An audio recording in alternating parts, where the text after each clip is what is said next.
No Ar. Um programa que mostra, divulga e debate o terceiro setor, dando voz à solidariedade e construindo a cidadania.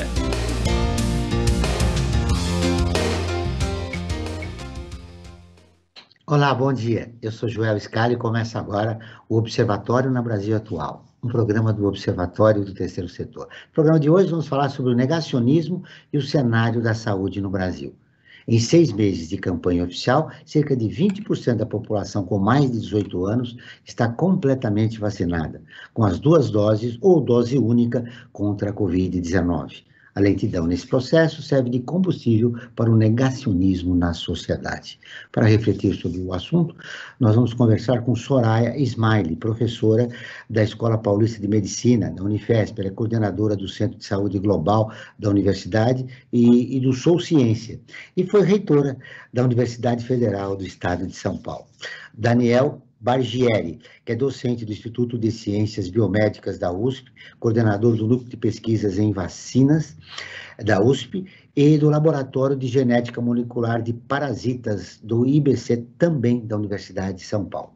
A co-apresentação do programa é do jornalista Frank Valverde, que também trará os destaques do site do Observatório do Terceiro Setor. Bom dia, Franklin.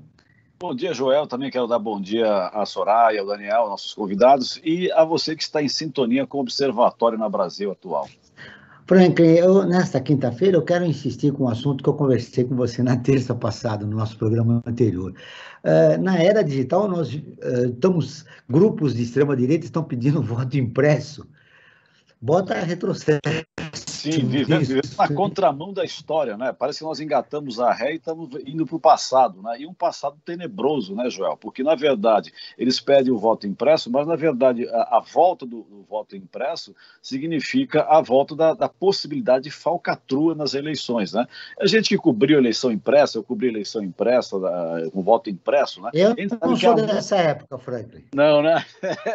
Enfim, mas eu sou, né? Eu comecei minha carreira, inclusive, cobrindo lá no Pacaembu a eleição para o Jânio Quadros, você tem uma ideia, com o Jânio Quadros foi eleito. E lá dá para se perceber tranquilamente como é que é feita as falcatruas na apuração das mesas. E voltar a isso é que tem a má intenção em querer manipular as eleições. A sociedade tem que se posicionar veementemente contra o voto impresso, porque o sistema é confiável. Franklin, eu queria um destaque seu também da participação do Brasil nas Olimpíadas. Sim, vamos parabenizar, né, a Rebeca Andrade, por exemplo, né, a menina aí de Guarulhos, que mudou para o Paraná, treinou no Paraná, depois foi para o Rio, passou por 3 cirurgias e conseguiu dar a volta por cima de todas as dificuldades e ganhou uma medalha de ouro e outra de prata, né? Além dos outros brasileiros também. Aí mostra o quanto que o brasileiro é resiliente, né, com todas as adversidades que ele tem que enfrentar. E a Rebeca é um grande exemplo. Ela passou por cima de tudo isso e foi atrás do seu sonho e conseguiu conquistar e ser campeã olímpica, que é uma das coisas extremamente mais difíceis na área do esporte. Parabéns a ela e a todos os brasileiros que conquistaram uma medalha, seja ela de bronze, ouro, prata, ou mesmo os que participaram, né? Ir para a Olimpíada já é uma grande conquista. Bom dia, professora Soraya, seja muito bem-vinda ao nosso programa. Bom dia, muito bom estar aqui com vocês, muito obrigada pelo convite. Daniel, seja muito bem-vindo ao Observatório na Brasil Atual. Bom dia, obrigado, Joel, obrigado, Franklin, pelo convite. Um estudo da Fiocruz revelou que o negacionismo está dificultando o trabalho de agentes comunitários de saúde, que atuam em comunidades e favelas pelo país. O negacionismo minimiza o impacto da pandemia e afeta a percepção coletiva de perigo, diminuindo a adesão da população a medidas de distanciamento social. Professora Soraya, quais são os riscos e perigos desse cenário negacionista criado com a pandemia? Bem, são muitos os perigos, né? Nós temos que falar hoje não apenas na questão do negacionismo, que é negar aquilo que a evidência científica demonstrou, mas também numa espécie de epidemia, por que não dizer pandemia, de desinformação. Nós não estamos mais falando só em negar aquilo que a ciência produz, né, e traz como evidências, mas também estamos falando e temos que falar cada vez mais sobre a profusão de informações erradas ou distorcidas que geram, muitas vezes, com uma aparência de coisa científica e de coisa séria, gera confusão nas pessoas. Nós precisamos fazer muito, muito pela sociedade nesse sentido, porque para a grande, imensa maioria da população, principalmente nas regiões com menos acesso, mais vulneráveis, a questão da desinformação é ainda maior, porque nós não estamos conseguindo nos comunicar. Claro, a dispersão que está ocorrendo na sociedade em todos os níveis contribui para isso também, né? A dispersão, por exemplo, não temos um programa único de vacinação, não temos uma campanha única de vacinação, não temos estruturas semelhantes ocorrendo em todos os estados e em todos os municípios, porque deveria ter uma condução, diretrizes centrais da condução do processo de pandemia e também da vacinação. E o que nós vemos hoje na sociedade é cada estado fazendo de um jeito, a cada município também. Alguns municípios foram mais seriamente no controle, no combate da pandemia, outros muito menos. Outros políticos também entraram na questão do negacionismo e contribuem para a desinformação. Então, nós estamos lidando com uma profusão enorme de informações que são, algumas delas muito boas, outras muito não tão boas e equivocadas, e por isso nós estamos vendo a população cada vez mais perdida. Isso é realmente motivo de muita preocupação para nós. Professora Soraya, o que mais preocupa é que uma parte importante, né, de profissionais da área de saúde contribui para esse processo de desinformação. Perfeitamente. Existem profissionais de saúde, especialmente grupos de médicos, inclusive que utilizam as redes sociais de maneira bastante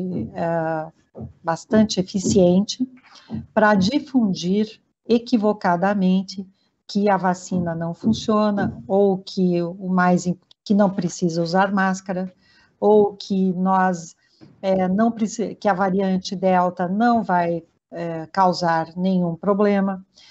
Então, são informações que vão sendo jogadas, que os adolescentes não precisam vacinar, que as crianças, essa foi a última que eu ouvi sexta-feira, de um grupo de médicos que negam a ciência, dizendo que as crianças não desenvolvem a doença, então elas não precisam ser vacinadas. Então, esta questão é realmente muito séria. Nós temos que trabalhar muito para mudar isso. Como é que você vê isso, Daniel, nesse momento que o país precisa vacinar a maioria da população brasileira para evitar a Covid? Há grupos, né, de integrantes da própria área de saúde ajudando no processo de desinformação. Bom dia, Joel. Bom dia, Soraya. Bom dia novamente. Bom dia novamente. Eu concordo plenamente com a professora Soraya. Eu acho que dá para acrescentar aí eu acho que o acesso muito fácil à informação e à desinformação, por consequência, trouxe consigo uma confusão sobre o que é opinião e o que é informação. E eu acho que todo mundo tem direito de ter uma opinião, mas a ciência ela foi desenvolvida, construída, né, o método científico e de informação científica por séculos, de maneira que ela se autorregula, e é por isso que ela progride de maneira lenta. Então, a ciência ela criou mecanismos para gerar só informação e não opiniões, né?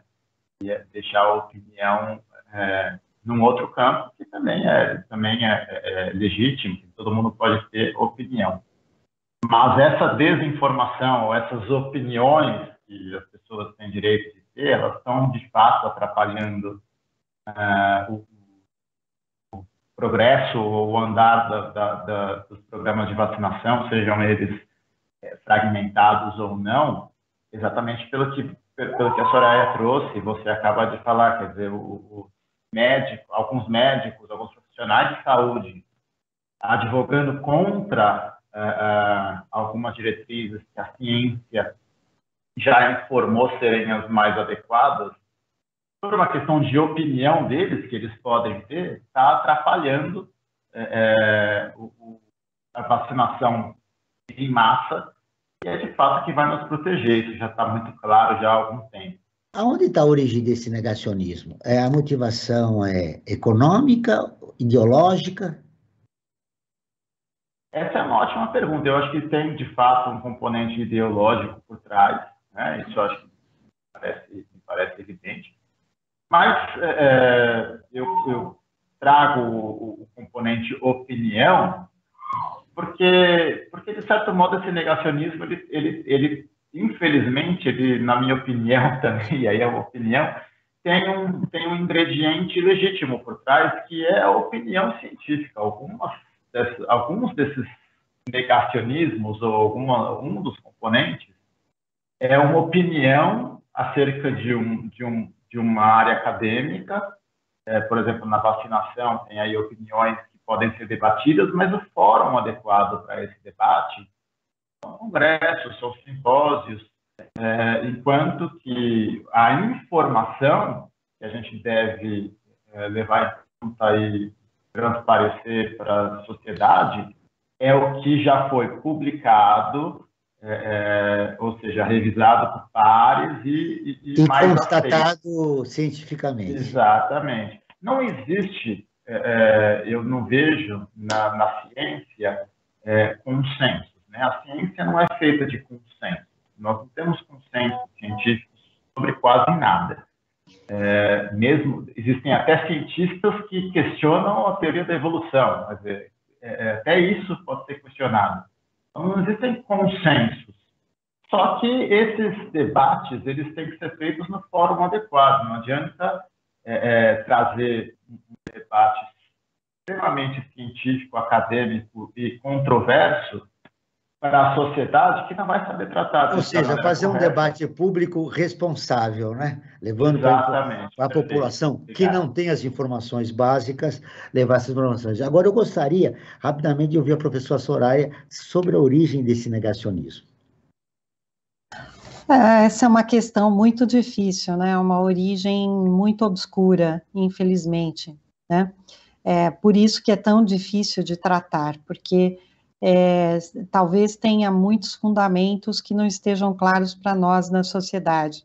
Alguns deles são de origem política, até do ponto de vista internacional, não só dentro do nosso país, porque esse tipo de ação se tornou muito comum em muitas sociedades, não só no Brasil, mas no Brasil ela encontra um campo fértil porque nós temos uma população que gosta de opinar sobre as coisas, né? Como nós costumamos dizer no Brasil, não era uma coisa assim, que tinha 200 milhões de técnicos de futebol durante a Copa do Mundo, então agora nós temos 200 milhões, mais de 200 milhões de pessoas que opinam sobre todos os assuntos.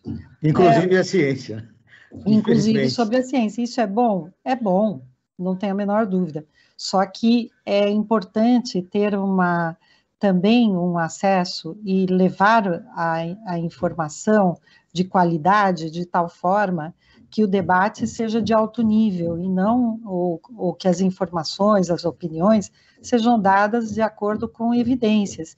E isso nós só podemos fazer, a sociedade só vai poder fazer se tiver mais investimento na educação, e nós temos hoje, agora, com o Sou Ciência, que é o Centro de Estudos Sociedade, Universidade e Ciência, um dos principais pontos da nossa atuação é trabalhar para termos não só menos desinformação, como também advogar, né, fazer um advocacy para a ciência e o acesso à ciência da sociedade, quer dizer, a sociedade, os nossos jovens, as nossas mulheres, as pessoas de mais idade que também têm pouco acesso, esse é um outro ponto, pouco acesso às mídias sociais e que também querem informação. Nós temos que advogar para que haja a educação e o conhecimento da ciência. O que é ciência, né? Hoje a ciência está na moda, mas para o bem e para o mal, né? Alguns usam a ciência para falar coisas erradas, outros falam da ciência de maneira correta e fazem ciência de maneira correta, e isso é muito bom. No entanto, nós ainda precisamos até entender, a sociedade precisa entender o que é a ciência ainda, né? Falta este conhecimento. E aí eu quero ouvi-los no decorrer do programa a respeito disso. E agora nós vamos ouvir a Rádio ONU, que é parceira de conteúdo do Observatório do Terceiro Setor, com a reportagem. Com as escolas fechadas, as crianças sofrem com violência e maior risco de gravidez. A Lê da Letra, direto de Lisboa, tem as informações. O Fundo das Nações Unidas para a Infância, a Unicef, está pedindo a reabertura de todas as escolas que ainda estão fechadas devido à pandemia de Covid-19. Segundo a agência, não se pode esperar até que todos os professores e alunos estejam vacinados, porque não há evidências claras de que as escolas primárias e secundárias estejam entre os principais focos da transmissão do coronavírus. O Unicef faz um alerta: o acesso à educação, à segurança, a refeições e aos amigos foram substituídos por ansiedade, violência e gravidez entre os jovens. No Uganda, por exemplo, a taxa de gravidez na adolescência subiu mais de 20% no último ano. Mais de 600 milhões de crianças continuam sendo afetadas pelo encerramento das escolas. Em metade dos países da Ásia e Pacífico, os centros de ensino já estão fechados há mais de 200 dias. O Unicef destaca também que 18 países e territórios da América Latina e Caribe continuam com as escolas fechadas de forma total ou parcial. O porta-voz da agência, James Elder, afirma que 40% dos estudantes do leste e sul da África continuam sem poder frequentar as aulas.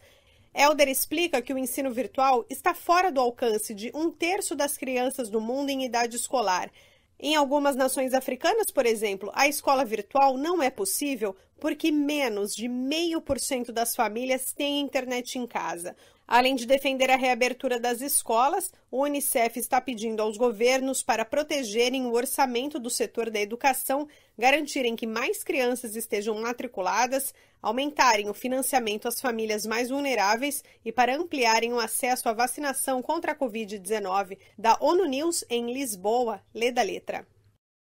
Continuamos com o Observatório na Brasil Atual, um programa do Observatório do Terceiro Setor. Hoje estamos falando sobre o negacionismo e o cenário da saúde no Brasil, com a professora Soraya Smaide e o Daniel Bargieri, que é docente no Instituto de Ciências Biomédicas da USP. Frank Valverde, chegou o momento ODS. Você vai destacar a meta 3.8? Exatamente, João. Nós, do Observatório do Terceiro Setor, a cada programa nós destacamos um ponto do Objetivos do Desenvolvimento Sustentável, né? E hoje nós vamos falar sobre o 3.8, no caso do Brasil. Esse tema 3 trata de saúde e bem-estar. E o que se espera aqui no Brasil? Se espera que até 2030, né, que isso faz parte da agenda da ONU 2030, assegurar por meio do Sistema Único de Saúde, o nosso SUS, a cobertura universal de saúde, o acesso a serviços essenciais de saúde de qualidade em todos os níveis de atenção e o acesso a medicamentos e vacinas essenciais, seguros, eficazes e de qualidade que estejam incorporados ao rol de produtos oferecidos pelo SUS. Isso é importantíssimo ainda numa época como nós estamos vivendo, hoje de pandemia.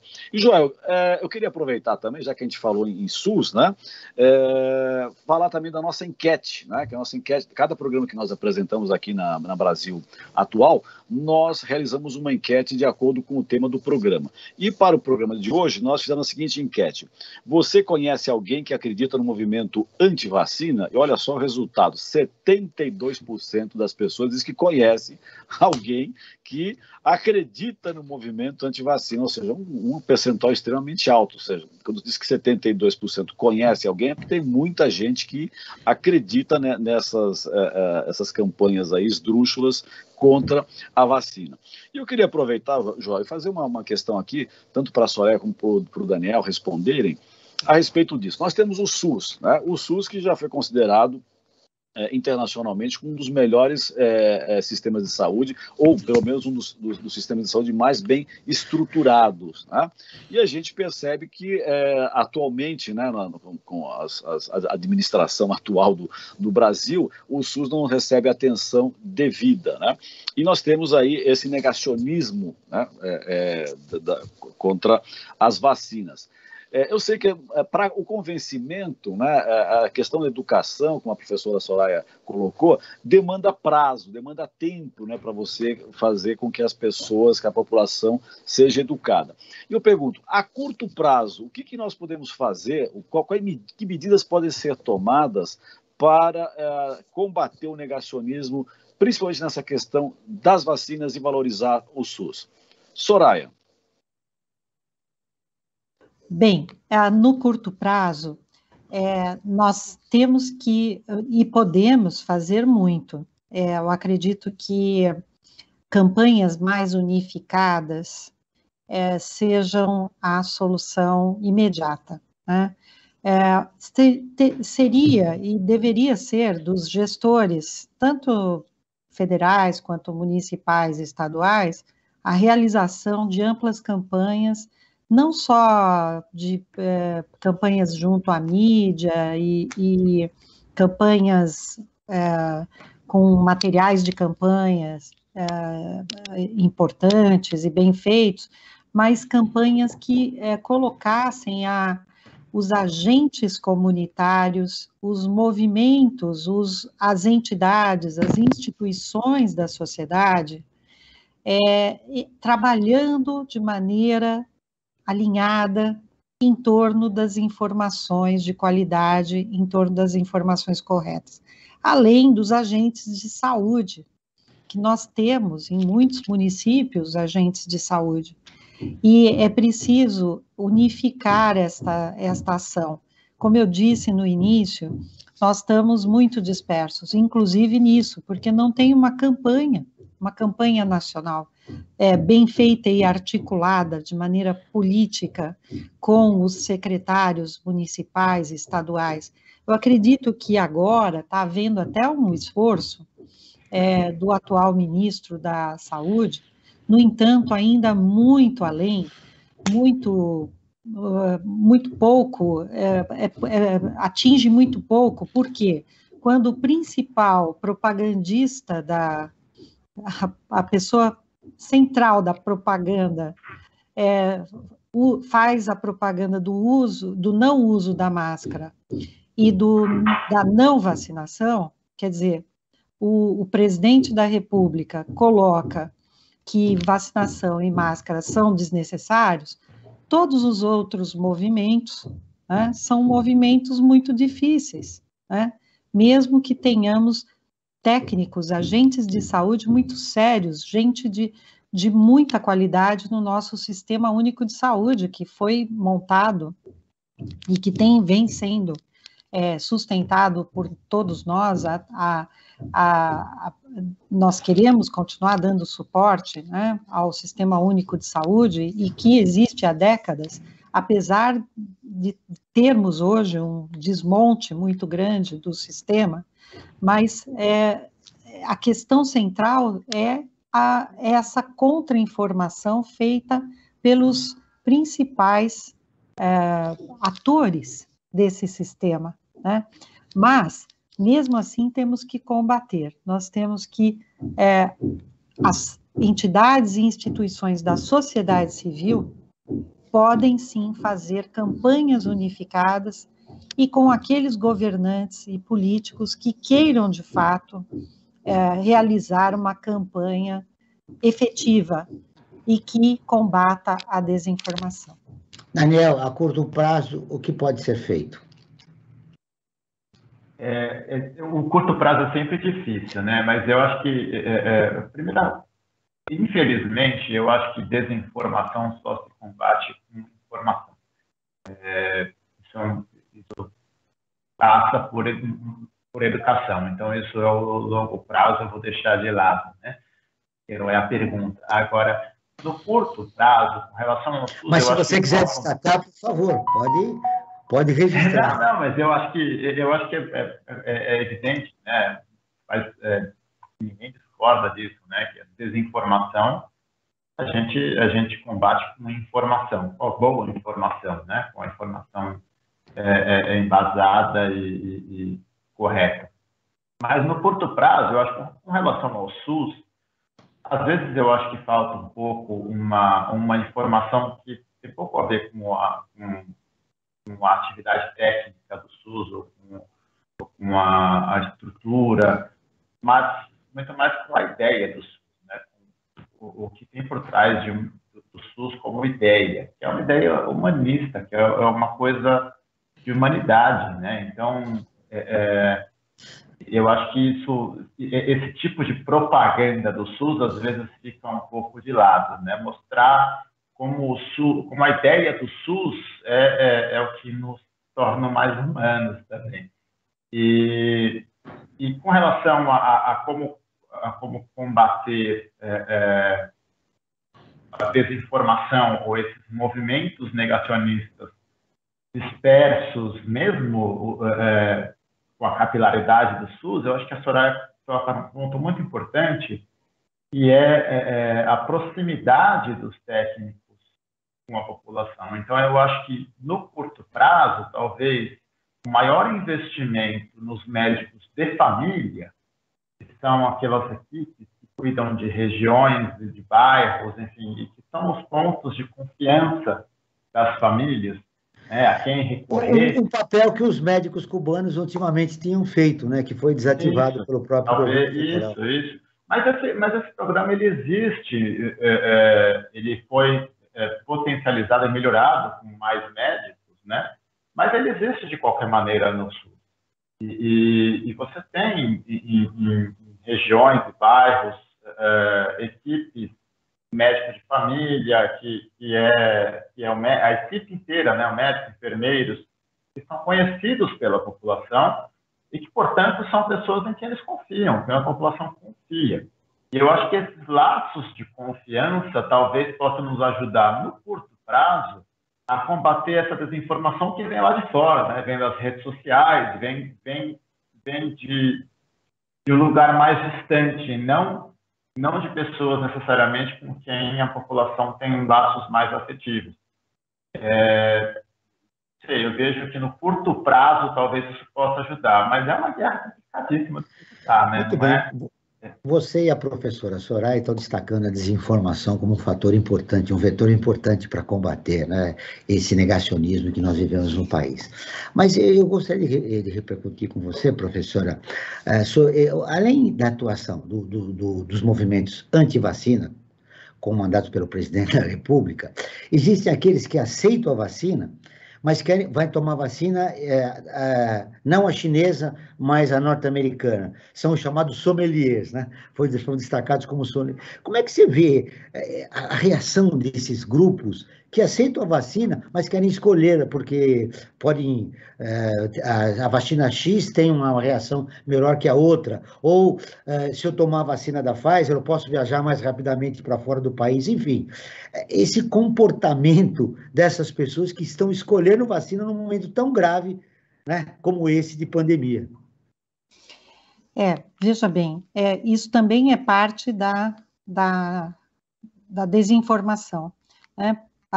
E aí os grupos que são talvez que têm mais acesso monetário, que têm mais recursos financeiros, talvez algumas pessoas, não todas, e a gente precisa salientar que isso aconteceu de fato, mas a imensa maioria da população brasileira eles não representam a imensa maioria da população brasileira, né? Isso faz parte de uma cultura, talvez, que se produziu, um comportamento, um tipo de comportamento que nós vimos já acontecer em outros momentos, com outras situações, e que são pontuais, né? São determinados grupos ou pessoas que se veem no direito de escolher, talvez porque elas tenham um poder aquisitivo maior, né? Mas a imensa maioria da população brasileira quer tomar a vacina, isso é muito importante, e não está escolhendo a vacina. Este é um aspecto que nós temos que salientar. É surpreendente ver que 90% da população quer tomar a vacina. Isto é fantástico. Tem que ser festejado, inclusive, porque a celebração da ciência, a celebração da informação, que vence, inclusive, os movimentos anti-vacinas. Quer dizer, eles não conseguiram, apesar de toda a confusão que eles jogam na cabeça das pessoas, eles não conseguiram. Foi mais forte o desejo de ter saúde, o desejo de não ficar doente. Então, isto as pessoas estão buscando. E a outra coisa é que nós temos que continuar dizendo que todas as vacinas têm a comprovação científica até aqui, passaram por diversos elementos de avaliação para chegarem a ser aplicadas, a Anvisa, a própria, os controles de qualidade internacionais, que também existem, né? Os comitês independentes que avaliam as vacinas ou efeitos produzidos pelas vacinas. Então, nós temos que continuar salientando a importância da vacinação. E outra, que eu não falei agora há pouco, a respeito também, mas que devemos salientar para a população, o uso de máscaras, né? Nessas campanhas, quando falamos de vacina, nós temos que falar da vacina e do uso da máscara. E a máscara adequada, aquela máscara que realmente vai proteger e da maneira que protege, porque muitas pessoas também têm uma máscara boa, padrão ouro, como é dito, mas que não sabem utilizá-la ou não sabem guardá-la. Então, nós temos que fazer essas campanhas. É importante esse registro, professora. Falando em eficácia da vacinação, o Instituto Butantan iniciou uma nova etapa do Projeto S, estudo que busca entender o impacto da vacina no controle da pandemia de Covid-19, para avaliar a imunidade de longo prazo dos moradores de Serrana, município do interior de São Paulo, após a vacinação de toda a população adulta com as 2 doses da Coronavac. O estudo de Serrana provou a eficácia da vacinação para controlar a pandemia. Qual a importância, Daniel, da continuidade desse estudo? A gente continua sempre estudando, Joel, todos os fármacos que são colocados em prateleira, digamos assim, são comercializados ou usados na população, e isso não é privilégio das vacinas. Todos os fármacos que são usados, eles continuam sendo estudados do ponto de vista de efeitos no longo prazo, né, tanto individuais quanto populacionais. No caso das vacinas, não é diferente, então, obviamente, o Projeto S, ele abriu essa oportunidade de impacto no longo prazo da vacinação em massa em Serrana, e não é nada surpreendente, na verdade seria surpreendente se fosse contrário, né? Portanto, não seguisse essa população por mais tempo, aí 2, 3, 5 anos. E eu acho que isso vai ajudar muito para que a gente consiga entender, primeiro, a necessidade de uma nova vacinação anual, ou seja lá qual for a periodicidade, vai ser determinada, inclusive, por esses estudos. E talvez, eventualmente, a necessidade de desenvolvimento de novas vacinas que possam cobrir variantes que venham a aparecer não sejam alvo das vacinas que a gente está usando agora. É importante destacar que, por enquanto, todas as variantes que apareceram são alvos das vacinas que a gente está usando, nenhuma delas escapou completamente. Muito bem. Você quer ficar informado sobre projetos, causas sociais e direitos humanos? Acompanhe e siga o Observatório do Terceiro Setor nas redes sociais e acompanhe informações do Brasil e do mundo. No Instagram é @Observatório 3 Setor, no Facebook é facebook.com/Observatório 3 Setor. Nossos programas de rádio estão disponíveis no canal do Observatório no YouTube. Lá também você encontra entrevistas e quadros de Como Você Sabia e Você Conhece, que mostram aspectos ignorados da história e refletem sobre a sociedade brasileira. No canal você também pode assistir às lives realizadas pelo Observatório, todas as quintas-feiras, às 17 horas. Basta buscar em Observatório 3 Setor, em numeral, 3 em numeral Setor. Repetindo, Observatório 3 em numeral Setor. Aguardamos você lá.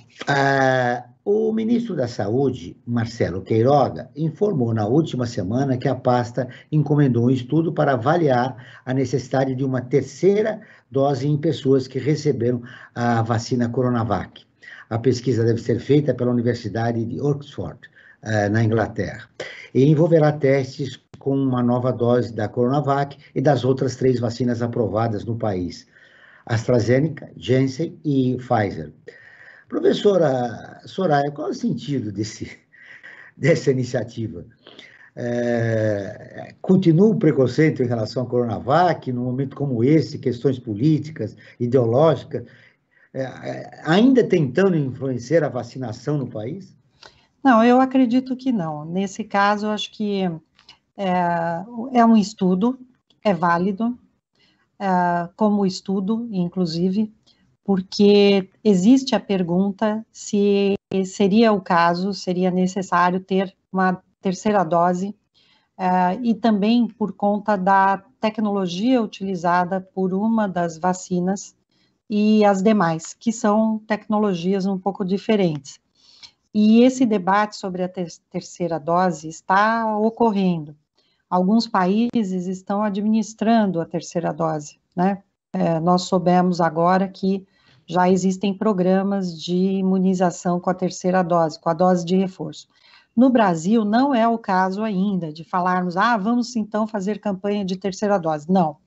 No Brasil é preciso avançar mais e mais rápido, quanto mais rápido, melhor, na vacinação da primeira e também da segunda. Nós mal chegamos em 20%, estamos chegando em 20% da população com 2 doses da vacina, seja ela qual for. Aquelas que têm 2 doses, né? Porque uma delas não tem, só uma dose. E precisamos avançar mais na primeira dose, nas mais faixas etárias, né? Chegar nos mais jovens, na parte que está da população, inclusive, que está nas ruas, que está nos lugares, né? Que frequenta, inclusive, diferentes ambientes. Então, nós precisamos avançar nisso. Só que esse estudo, o interessante dele é que vai aplicar uma terceira dose de qualquer uma das outras vacinas. Então, não é uma coisa específica voltada para uma ou voltada para outra. E o estudo também tem a participação da Unifesp, porque quem coordenou os estudos da vacina de Oxford no Brasil, e esse contato com a Oxford tem sido a coordenadora da Unifesp, a doutora Lili Vex, que coordena os estudos da vacina, coordenou e continua coordenando. E ele está linkado, ele está associado ao estudo de fase 3, que ainda não acabou, que vai até o final desse ano, da vacina de Oxford. Então, é tudo coordenado, mas é para a gente conhecer mais. Eu acredito que o objetivo... Para conhecer melhor. Isso. E aí, eu quero ouvir agora você, Daniel, qual é o sentido de promover a terceira dose quando há pessoas com resistência para tomar a primeira dose? ou para retornar à segunda.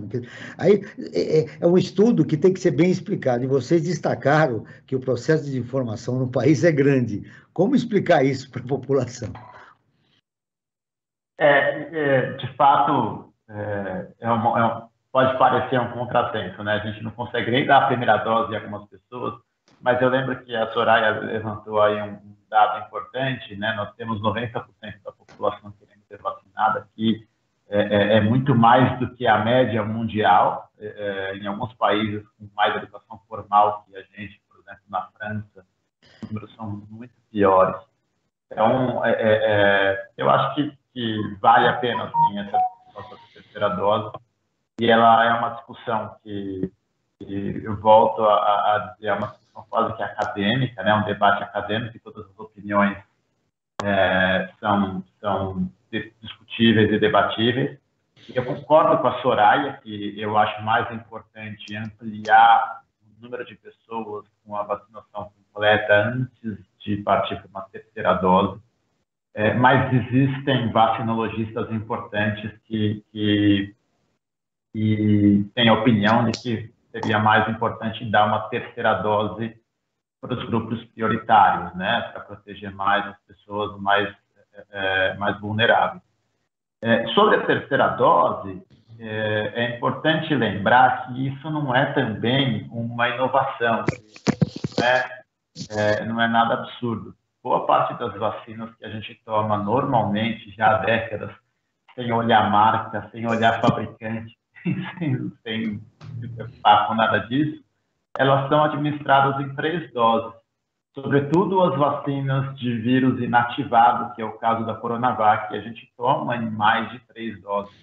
Elas têm reforços. Me dá um exemplo, Daniel. Quais as que são ministradas com 3 doses? A vacina da polio, por exemplo. Febre amarela também? A da febre amarela tem vários, tem inativada e tem atenuada também. A da febre amarela a gente pode tomar em uma dose só, que é a que a gente toma a atenuada, né? E aí é uma dose só para a vida. As vacinas, elas têm tecnologias diferentes, e a vacinologia ela tem um componente empírico muito importante, que é a observação, né, do que vai acontecer. A gente não tem, muitas vezes, como prever, a não ser pela observação e teste, né? E no caso da polio, por exemplo, até que a gente, de fato, erradique a doença, a gente toma uma dose mais 4 reforços. Até pouco tempo atrás, inclusive, a gente misturava tecnologias e tomava a Salt e a Saving. São tecnologias ligeiramente diferentes. Também seria um regime de vacinas diferentes doses. Veja você, então, nada disso é muito inovador. Essas coisas elas já acontecem há décadas. Há décadas, e a população não sabia, e essa discussão veio. E depois eu quero repercutir com vocês. Exato, que a população sempre confiou na ciência. Que loucura, né? Agora nós vamos ouvir as notícias e destaques do site do Observatório do Terceiro Setor com o Franklin Valverde. Ô, Franklin, o que você quer destacar nesta semana e de que mais bombou, né, nas nossas redes sociais? Perfeito. Joel, antes eu até convido a todos e a todas que visitem o nosso site, né, observatório3setor.org.br, o 3 em numeral. E lá vai encontrar uma série de informações importantes que nós tratamos no nosso site. Entre as matérias de destaque, nós vamos encontrar lá, por exemplo, empresa cria máquina que pode plantar até 4.500 árvores por hora, ou seja, podemos reflorestar a Amazônia que está sendo destruída, o Pantanal que está sendo destruído, ou seja, tem máquinas que podem fazer essa recuperação do reflorestamento.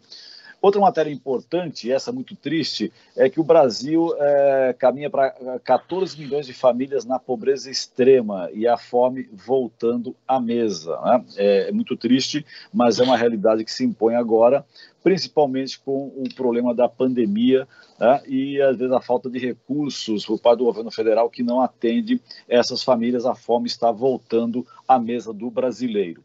E a matéria que eu quero destacar com um pouco mais de cuidado, um pouco mais de atenção, melhor dizendo, é uma matéria que foi escrita pela Maria Fernanda Garcia, que é: Bolsonaro veta projeto de lei que facilitaria tratamento oral contra o câncer. Olha só. Ô, Franklin, Franklin. Diga. Franklin, Franklin, você tá tendo um corte aí, nós não estamos entendendo. Está tendo um corte na sua fala, o seu som saiu meio quebrado, nós não entendemos exatamente a terceira matéria que você gostaria de destacar. Tá, a terceira matéria que eu gostaria de destacar é uma que foi escrita pela Maria Fernanda Garcia, que fala sobre, que diz o seguinte: Bolsonaro veta lei que facilitaria tratamento oral contra o câncer, né? Nessa matéria, ela relata, né, a Maria Fernanda Garcia, que o presidente Bolsonaro vetou integralmente um projeto de lei do senador Regufe, do Podemos, né, do Distrito Federal, que beneficiaria 50 mil pacientes que poderiam fazer um tratamento em casa, ao invés de ter que ir para um hospital com uma internação hospitalar para receber o tratamento. Isso facilitaria, inclusive, muitas crianças, né? Ajudaria muitas crianças que não precisariam ir até o hospital, isso para fazer quimioterapia, por exemplo, né? Para combater o câncer, porque com a baixa imunidade, muitas adoecem por estarem expostos a vírus e bactérias que encontram nos hospitais. E esse tratamento em casa ajudaria muito no combate do câncer. Infelizmente, mais uma, né, para conta do presidente da República, desse governo federal que nós estamos vivendo atualmente. É verdade. Eu gostaria agora de repetir com os nossos dois convidados. Nós temos mais 10 minutos, o tempo passou rapidamente aqui, e eu gostaria... Professora Soraya, eu posso começar com você? Essas discussões que nós estamos acompanhando no país, esses movimentos anti-vacinas, questionamento da ciência, negacionismo... Antes da pandemia, já havia uma crítica do elitismo à ciência, né? Eu até pensei que o Daniel tentou abordar isso lá numa das respostas dele no início do programa. Quer dizer, o elitismo da ciência acabou sendo atropelado pela pandemia e por esses movimentos, pelo retrocesso, né, que nós estamos assistindo no nosso país, de como a ciência vai sair a partir dessa experiência, desses questionamentos, né?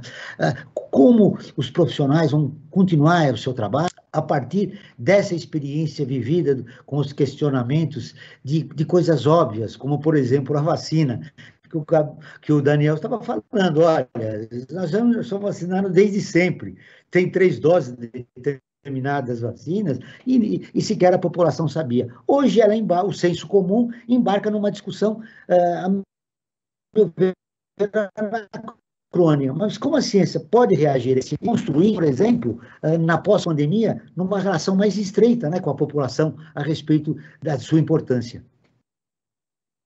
Perfeito. Eu acho que é extremamente importante.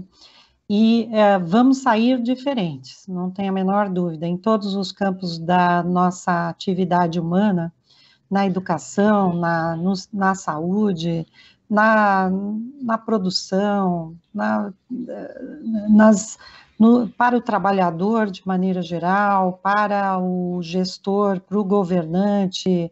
A população está mais exigente, estará mais atenta, tenho certeza.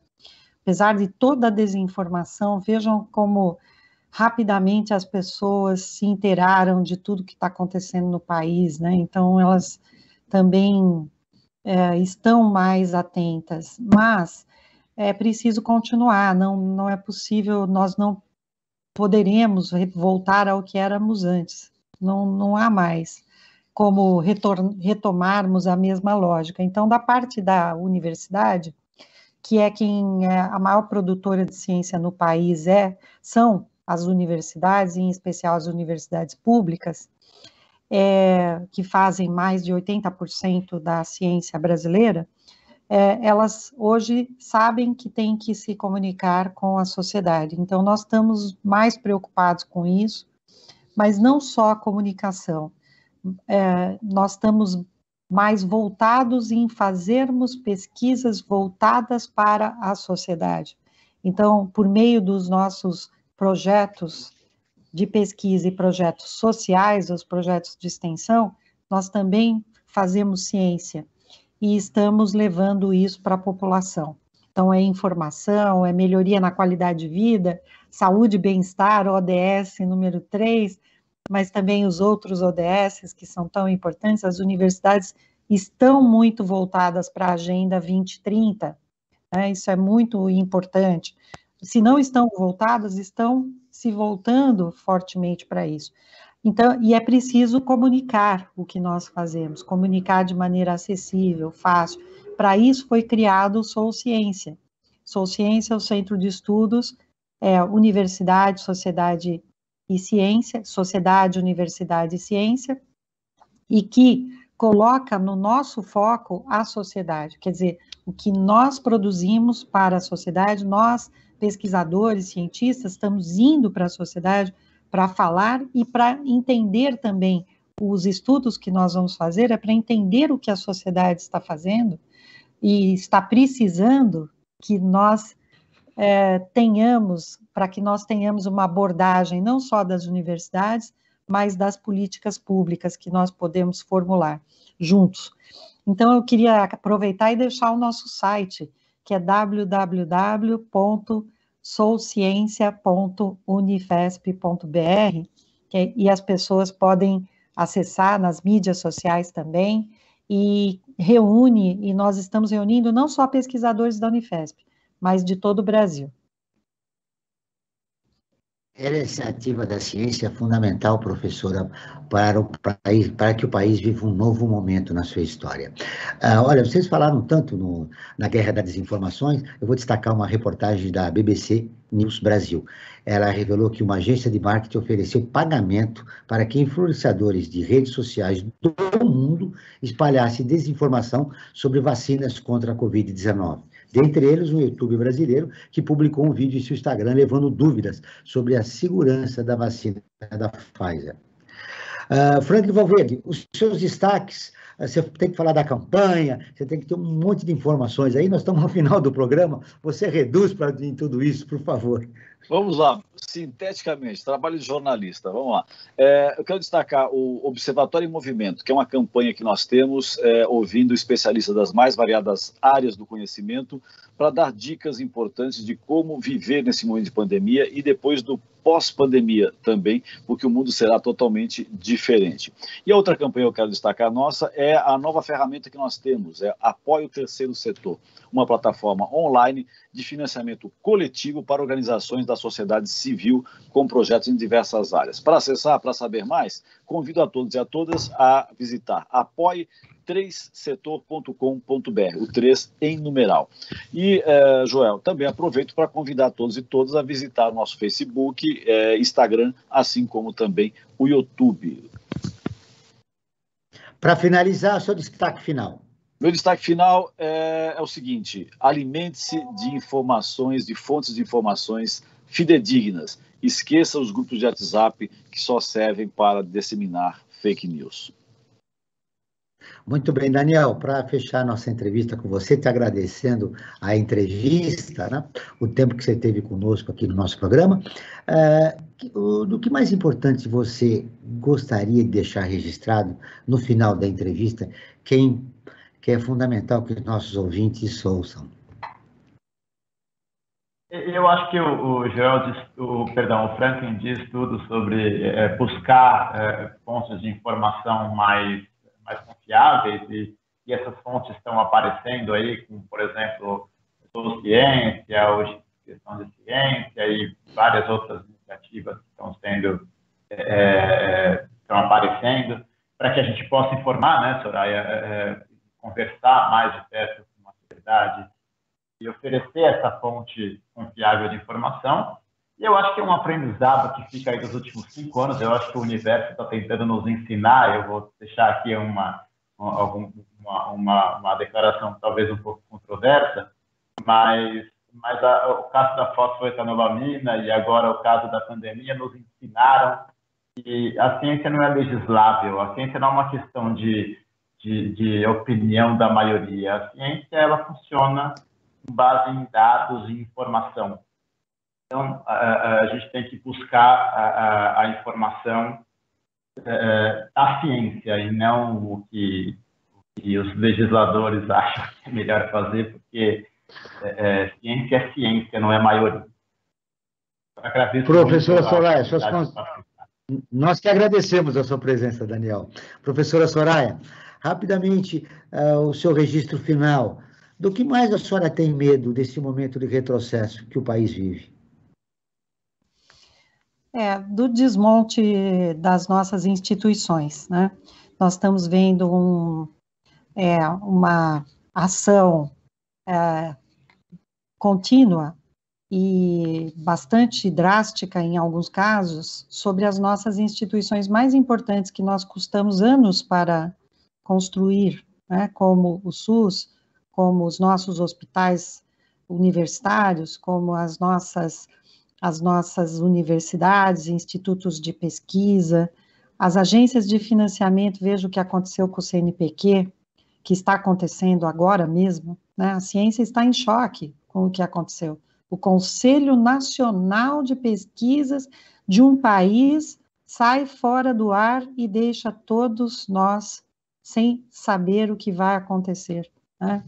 Então, as nossas instituições precisam ser fortalecidas, nós precisamos continuar fortalecendo e mudar isso no mais rápido possível, num futuro próximo. O Observatório na Brasil Atual está terminando. Agradeço a presença da professora Soraya Ismaili, que é ex-reitora da Universidade Federal, ao Daniel Bargieri, que é docente do Instituto de Ciências Biomédicas da USP. Esse programa foi produzido pela equipe do Observatório do Terceiro Setor. Na próxima terça-feira, às 9 horas, acompanhe nosso programa Brasil Cidadão, sempre com assuntos importantes da atualidade. E ficamos por aqui, sempre na luta por uma sociedade mais justa, solidária, sustentável e tolerante. Até o próximo programa. Você ouviu na Brasil Atual mais uma edição do Observatório do Terceiro Setor, sempre na luta por uma sociedade mais justa, solidária, sustentável e tolerante. Observatório do Terceiro Setor, o olhar da cidadania.